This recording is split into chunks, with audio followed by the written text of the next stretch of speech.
Hello everyone, this is Shoaib Aftab, NEET 2020 all India rank 1। आपने NEET 2024 का paper तो देख लिया होगा, लेकिन आज की इस वीडियो में मैं वो सारे क्वेश्चन डिस्कस करने वाला हूं जो कि यार कंट्रोवर्शियल क्वेश्चंस थे, जो क्वेश्चंस में डिफरेंट इंस्टीट्यूट्स की आंसर की में जो अनऑफिशियल आंसर की आई है, ऑफिशियल तो अभी नहीं आई है बट अनऑफिशियल में भी बहुत सारा डिस्क्रिपेंसी है। अलग इंस्टीट्यूट अलग आंसर दे रहा है, स्टूडेंट्स कंफ्यूज हो रहे हैं। तो कंट्रोवर्शियल क्वेश्चन के बारे में डिस्कस करेंगे, वो भी क्वेश्चन डिस्कस करेंगे जो यार आउट ऑफ एनसीईआरटी थे, कि मतलब एनसीईआरटी में नहीं है, बहुत कमी है, बट यार एनसीईआरटी के बाहर भी क्वेश्चन इस बार आए हैं। और वो क्वेश्चंस जो एनसीईआरटी के हैं बट यार जो डिलीटेड सिलेबस वाले पार्ट में से आ गए, कि भाई अपडेटेड सिलेबस तो आई थी बट एनटीए की न्यू अपडेटेड सिलेबस में वो चीज नहीं था, फिर भी पुराने सिलेबस में से वो सवाल आ गया। तो आज इसके वीडियो में सारे सवाल डिस्कस करेंगे बिना टाइम वेस्ट किए। सबसे पहले और सबसे ज्यादा कंट्रोवर्शियल क्वेश्चन पे आते हैं, जो फिजिक्स का सवाल है। स्टेटमेंट 1 में इसमें कोई डाउट नहीं है, atoms are electrically neutral as they contain equal number of positive negative charges, बिल्कुल सही बात है। स्टेटमेंट 2 में सबको डाउट है, atoms of each element, each वाले वर्ड ना बहुत ज्यादा दिक्कत दे रहा है। Atoms of each element are stable and emit their characteristic spectrum. तो यहाँ पे बात ईच एलिमेंट पे आ रही है।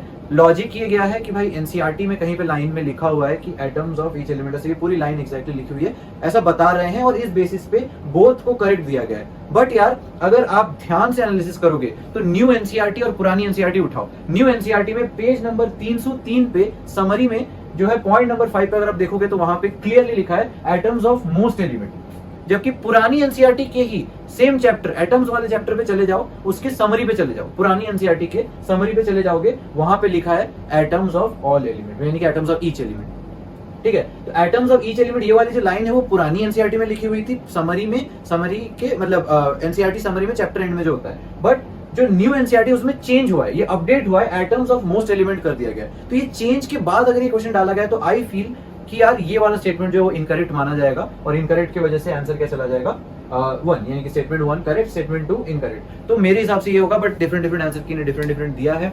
फाइनल क्या आएगा वो तो टाइम ही बताएगा, हो सकता है चैलेंज हो सकता है गलत है, सही है, बहुत सारी चीजें होंगे, बहुत सारा ड्रामा होगा, बट अभी पता नहीं क्या होगा। अब यार आगे बढ़ेंगे हम लोग नेक्स्ट क्वेश्चन पे, लेकिन उससे पहले मैं आपको बता दूं कि काफी स्टूडेंट अगर ऐसा कोई क्वेश्चन पेपर में आ जाता है तो कंफ्यूज हो जाते हैं, उसको गलत कर देते हैं। ऑल्दो अगर आप देखोगे ध्यान से तो एनसीईआरटी के समरी में से आया हुआ है, ये पूरा स्टेटमेंट एनसीईआरटी समरी में से उठाया हुआ है। और मेरे को भी हमेशा स्टूडेंट्स यही पूछते हैं कि आपके टाइम पे भी तो कंट्रोवर्शियल क्वेश्चन आए थे, तो आपने इतना अच्छा स्कोर कैसे किया, 720 out of 720 all India rank 1 आपकी कैसे आई? क्या सिर्फ और सिर्फ एनसीईआरटी पढ़ के ही आ जाएगी? तो डेफिनेटली नहीं यार, मैंने बहुत ज्यादा क्वेश्चन प्रैक्टिस की थी। क्वेश्चन प्रैक्टिस आपको करनी है, चाहे वो फिजिक्स हो, केमिस्ट्री हो, बायो हो, मैंने सबके क्वेश्चन प्रैक्टिस किए थे। हमारे टाइम पे इतना इजी भी नहीं था, हमारे टाइम पे 7-8 डिफरेंट रिसोर्सेज की मैंने प्रैक्टिस की थी, जिसमें यार कोई रिसोर्स ऐसा होता था जो थोड़ा आउटडेटेड है, कोई रिसोर्स ऐसा है जिसमें एनसीईआरटी बेस्ड क्वेश्चन नहीं है, कोई रिसोर्स ऐसा है जिसमें बहुत रिपीटेटिव टाइप के क्वेश्चन है। लेकिन आपके लिए यार आपको एक वन स्टॉप सॉल्यूशन चाहिए जो कि इस पॉइंट ऑफ टाइम पे बिल्कुल अवेलेबल है। एक ऐसा कोर्स जहां पर यार सारे डिफरेंट टाइप के क्वेश्चन जो अभी के नीट पैटर्न में आ रहे हैं, जैसे कि स्टेटमेंट वाले क्वेश्चन, एआर वाले क्वेश्चन, इसके अलावा मैच द फॉलोइंग, जैसे आगे मैं आपको दिखाऊंगा match the following type question हो गए, या फिर मल्टीपल ऑप्शंस में से आपको नंबर ऑफ ऑप्शन सिलेक्ट करने होते हैं, इस टाइप के क्वेश्चन सारे जो है उसमें कवर्ड हो। और ऐसा ही एक डेफिनेटली कोर्स है यार, NEET essential app. NEET essential app के अंदर एक बढ़िया बैच चल रहा है, अभ्यास बैच। अभ्यास बैच की खास फीचर्स क्या है, इस टाइप के जो क्वेश्चंस है, असर्शन रीजन हो गया, मैच द फॉलोइंग, सब टाइप के क्वेश्चन आपको एक जगह पे मिलता है असर्शन पावर अप वाले पार्ट में। तो असर्शन पावर अप वाले पार्ट में आपको सब कुछ एक साथ क्लाउड मिलेगा अगर आप इनका सब्सक्रिप्शन परचेज करते हैं। सब्सक्रिप्शन यहाँ पे 2 टाइप के हैं यार। पहला एक तो 2999 वाला जो सब्सक्रिप्शन है, और एक ऑनलाइन प्लस ऑफलाइन वाला है जो कि है 4999 में। उसमें क्या मिलता है आपको, 8 मॉड्यूल्स मिलते हैं फिजिक्स प्लस केमिस्ट्री के, 50 ओएमआर शीट्स मिलते हैं जहां पे आप जो है क्वेश्चन प्रैक्टिस कर सकते हो। तो offline module plus question practice वाली भी आप ऑर्डर कर सकते हो, फिर सिर्फ ऑनलाइन 2999 वाला भी ऑर्डर कर सकते हो। अमेजिंग फीचर्स क्या है, एनसीईआरटी से पढ़ने से नहीं होगा, क्वेश्चन प्रैक्टिस करनी पड़ी, वो भी इतने ढंग से डिटेल में क्वेश्चन प्रैक्टिस। फिजिक्स की एनसीईआरटी का इंपॉर्टेंस इस बार के नीट के पेपर में आपको समझ आ गया है। इतने ज्यादा एनसीईआरटी के अंदर से क्वेश्चन आए, स्टेटमेंट वाले क्वेश्चन आए, उसको सॉल्व करने का तरीका यही है कि एनसीईआरटी के पेजेस को आपको ढंग से पढ़ने हैं। लेट्स से आज मैंने 10 पेज ही पढ़े, मेरे को क्वेश्चन प्रैक्टिस करनी है, पूरा चैप्टर कंप्लीट हुआ नहीं है, तो कैसे करें? अमेजिंग फीचर है इसमें, जो पेजेस हैं पेज वाइज फिल्टर लगा के क्वेश्चन प्रैक्टिस कर सकते हो। लेट्स से मैंने पेज 1 टू पेज 5 पढ़ा है, तो मैं पेज 1 से लेके पेज वाइज जो है क्वेश्चन प्रैक्टिस कर सकता हूँ। पेज 1 के अंदर जितने भी सवाल है वो प्रैक्टिस कर लूंगा, फिर 2 के जितने भी सवाल है वो करूंगा, फिर 3 के जितने मैंने किए उस हिसाब से कर लूंगा। इसके अलावा यार आप बुकमार्क भी कर सकते हो वो सवालों को, ताकि आप फ्यूचर में प्रैक्टिस कर पाओ या फिर बाद में रिवाइज कर पाओ। इसके अलावा यार अगर आप क्वेश्चन प्रैक्टिस करते रहते कहीं अटक जाते हो तो डिटेल प्रॉपर वीडियो सॉल्यूशन मिलता है, और एनसीईआरटी के पेज में कहां से वो आया है वो भी आपको दिख जाता है कि भाई यार ये लाइन से ये सवाल जो है आया हुआ है। इसके अलावा यार अगर आपको प्रीवियस ईयर क्वेश्चन की प्रैक्टिस करनी है और एनसीईआरटी को आप पढ़ना चाहते हो लेकिन पढ़ते हुए आपको पता लगता रहे कौन से लाइन इंपॉर्टेंट है, कौन से लाइन में से पीवाईक्यू आया हुआ है, उसके लिए खास फीचर है पीवाईक्यू मार्क्ड एनसीईआरटी। मतलब यार इसमें पूरी एनसीईआरटी अपलोडेड है। एनसीईआरटी आप जैसे जैसे पढ़ोगे वो पार्ट्स हाईलाइटेड है जहां से पीवाईक्यू आ रखा है, जैसे ही आप हाईलाइटेड पार्ट को क्लिक करोगे वैसे ही वो क्वेश्चन खुल जाएगा जो प्रीवियस ईयर क्वेश्चन में आ रखा था और आप उस क्वेश्चन की प्रैक्टिस कर सकते हो। यानी कि बेसिकली एनसीईआरटी पढ़ते पढ़ते आप हाईलाइटेड पार्ट को क्लिक करके क्वेश्चन प्रैक्टिस भी साथ साथ कर रहे हो। तो बिल्कुल सीरियस होकर लग जाओ। अगर आपको नीट 2025 क्रैक करना है तो ढंग से क्वेश्चन प्रैक्टिस करो, एनसीईआरटी रोज पढ़ो, रोज यहाँ से क्वेश्चन प्रैक्टिस कर लो। लिंक्स में सारे नीचे डिस्क्रिप्शन पे डाल दूंगा, चेकआउट करना मत भूलना। अब आगे बढ़ते हैं वीडियो की तरफ। नेक्स्ट क्वेश्चन पे आते हैं जो आउट ऑफ एनसीईआरटी सवाल है कि यार यहाँ पे मैच द फॉलोइंग आ गया। वैसे तो ये सेक्शन बी का सवाल था इसलिए काफी स्टूडेंट्स इससे बच गए होंगे, क्योंकि यार सेक्शन बी में है तो आप इसको लीव भी कर सकते हो, ऑप्शनल है। मीसोजोइक, प्रोटेरोजोइक, सिनोजोइक, पैलियोजोइक कुछ स्टूडेंट्स ने सॉल्व कर दिया होगा जिन्होंने थोड़ी बहुत आउट ऑफ एनसीईआरटी पढ़ी होगी या मॉड्यूल पढ़ा होगा। तो यहाँ पे यार आंसर क्या कहते हैं इसका, तो मीसोजोइक एरा में बर्ड्स एंड रेप्टाइल्स हो गया, प्रोटेरोजोइक में आपका लोअर इनवर्टिब्रेट्स चला जाएगा, सिनोजोइक में आपका चला जाएगा यहाँ पे मैमल चला जाएगा और पैलियोजोइक में यहाँ पे फिश एम्फीबिया चला जाएगा। ठीक है, तो इसका आंसर आ जाएगा 2।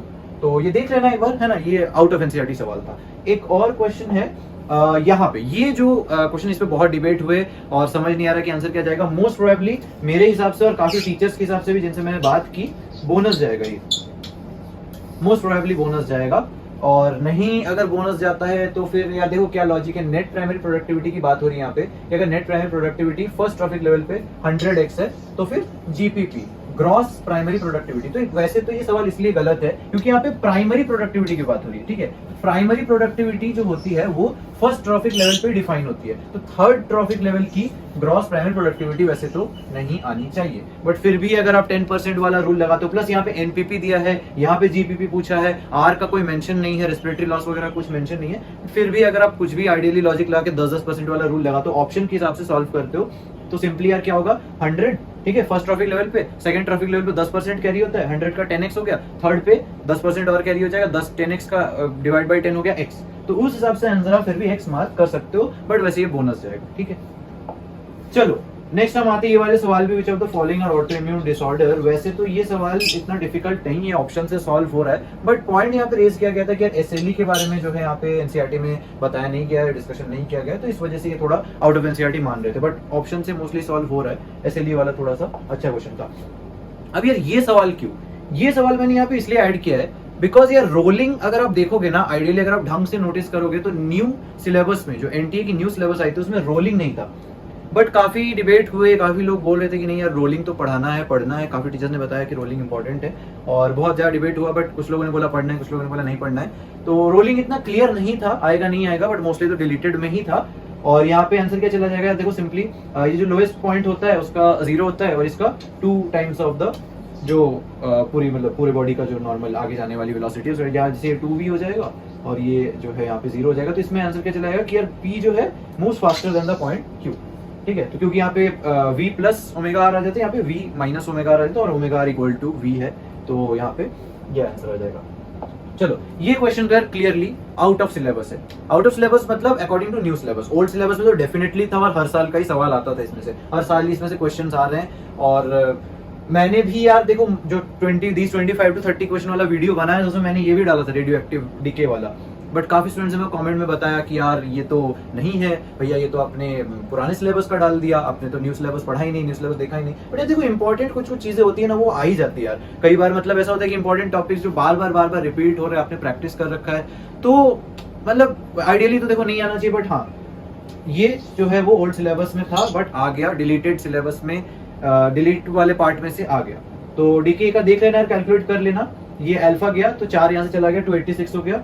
और इसके बाद एक भी ऐसा नहीं है जहाँ पे एटॉमिक मास का लॉस हो, तो 88 काट दो, 80 भी काट दो, 86 वाले 2 ऑप्शन से देखते हैं। अल्फा डीके के बाद 2 माइनस कर दो, 80 हो गया यहाँ पे, वाई वाले पार्ट पे 80 हो गया, ये ई प्लस निकला है। ठीक है, तो 79 आ जाएगा यहाँ पे। ठीक है, और यहाँ पे माइनस गया है तो फिर से 80 हो गया, और यहाँ पे फिर से माइनस गया तो फिर से 81 यहाँ पे हो गया। ठीक है, तो ये 81 के बाद आंसर क्या आ गया, 81। समझ गए? हाँ, तो बेसिकली आंसर यहाँ पे चला गया 2। तो ये पार्ट जो है ये थे। तो मतलब क्या क्या 3 चीजें हो गई, कंट्रोवर्शियल सवाल मैंने सारे कवर कर दिए, डिलीटेड टॉपिक में से आए हुए सवाल कवर कर दिए यानी कि न्यू अपडेट सिलेबस से जो बाहर थे, और एनसीईआरटी के बाहर का जो सवाल था मैंने वो भी कवर कर दिया। सो यार होपफुली आपको वीडियो अच्छा लगा होगा। इस टाइप के क्वेश्चंस के लिए ना यार प्रिपेयर्ड रहना होता है थोड़ा सा, और इसीलिए हम कहते हैं ना थोड़ा नॉलेज एक्स्ट्रा भी इंपॉर्टेंट है, थोड़ा सा वो आप पे डिपेंड करता है कि आपको किस टाइप का रिस्क लेना है। मोस्टली यार उम्मीद तो यही रहता है कि सेक्शन बी में ही आए अगर कुछ बाहर का है और आप उसको इजीली लीव कर सको। सो यार that's it for today. Hopefully आपको वीडियो में से कुछ यूजफुल इन्फॉर्मेशन मिली होगी।